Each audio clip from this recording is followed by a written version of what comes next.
আল্লাহ তাআলা সূরা বনী ইসরাঈলের মধ্যে বলেন, وَقَضَى رَبُّكَ أَلَّا تَعْبُدُوا إِلَّا إِيَّاهُ وَقَضَى رَبُّكَ أَلَّا تَعْبُدُوا إِلَّا إِيَّاهُ وَبِالْوَالِدَيْنِ إِحْسَانًا। আল্লাহ রাব্বুল আলামিন বলেন, ও দুনিয়ার মানুষেরা, ও দুনিয়ার আল্লাহর গোলাম,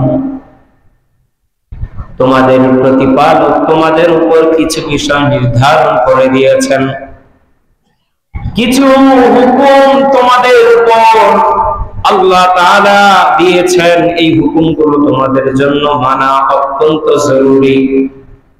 যদি জান্নাতে যাইতে চাও, যদি আল্লাহর মহব্বত পাইতে চাও, তাহলে এই জিনিসগুলো তোমাদের মানা অত্যন্ত জরুরি। এক নম্বর হচ্ছে আল্লাহ তা'বুদু ইল্লা ইয়া, তোমরা তোমাদের প্রতিপালক অর্থাৎ আল্লাহ ছাড়া অন্য কারো ইবাদত করবে। আওয়াজ করে বলেন না, করবে। আল্লাহ ছাড়া আর কারো ইবাদত করা চলবে না। দ্বিতীয় নম্বর আল্লাহ তাআলা বলেন, ওয়া বিল ওয়ালিদাইনি ইহসানা।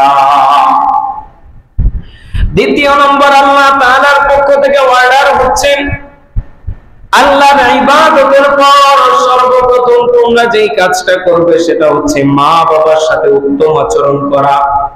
কি কাজ? মা বাবার সাথে উত্তম আচরণ করা। মা বাবা যতদিন পর্যন্ত আমাদেরকে ভরণ পোষণ দিতে পারে, আমাদের পিছনে অর্থ ব্যয় করতে পারে সন্তানের পক্ষ থেকে, ততদিন পর্যন্ত মা বাবার সাথে যথেষ্ট পরিমাণ ভালো ব্যবহার থাকে। খারাপ ব্যবহারটা শুরু হয় কখন? যখন মা বাবা অর্থ আর ব্যয় করতে পারে না, উল্টা মা বাবার পিছনে সন্তানের অর্থ ব্যয় করা লাগে। কথা বলেন ঠিক কিনা? কারণ যতদিন মা বাবা অর্থ ব্যয় করতে পারতেছে, মা বাবার উপরে কোনো অভিযোগ নেই।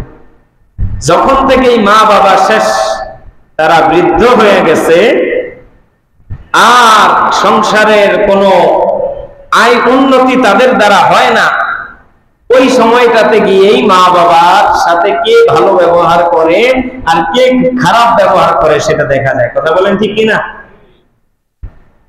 এজন্য আল্লাহ তাআলা বললেন তো বিল ওয়ালিদাইনি ইহসানা, যে তোমাদের উপর আল্লাহ তাআলার পক্ষ থেকে আল্লাহর ইবাদত করার পর দ্বিতীয় কাজ হচ্ছে তোমরা মা বাবার সাথে সদাচরণ করো।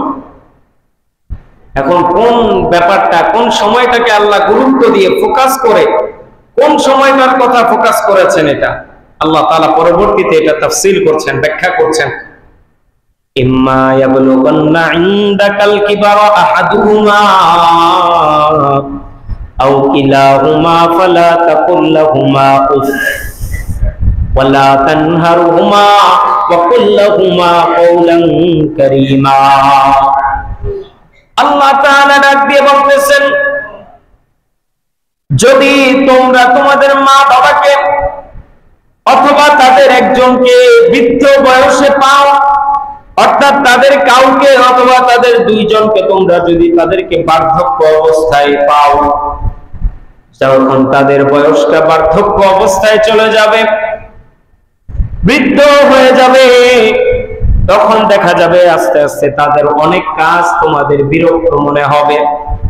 কারণ বৃদ্ধ হয়ে গেলে বৃদ্ধ মানুষগুলা কেমন জানি ছোট বাচ্চার মতো হয়ে যায়। ছোট বাচ্চারা যেমন মানে যেটা করা দরকার সেটাও করে, যেটা করা দরকার নাই সেটা আরো বেশি করে। কথা বলেন ঠিক কিনা? বৃদ্ধ মা বাবাও দেখা যায় একটা পর্যায়ে যেটা করা দরকার ছিল না ওইটাও করে ফেলে। যেই কাজের মধ্যে রাগ করা দরকার ছিল না, মা বাবা বয়স হওয়ার কারণে সন্তানের উপর রাগ করে ফেলে। কিন্তু সন্তান ওই কাজ মা বাবার পক্ষ থেকে আসার পর নিজের কাছে বিরক্ত মনে হলেও আল্লাহ তাআলা কেমন অর্ডার দিয়েছেন দেখেন, ফালা তাকুল লাহুমা উফ, যতই বিরক্ত মনে হোক সামান্য উফ শব্দটাও তাদের সামনে উচ্চারণ করবা না। সুবহানাল্লাহ।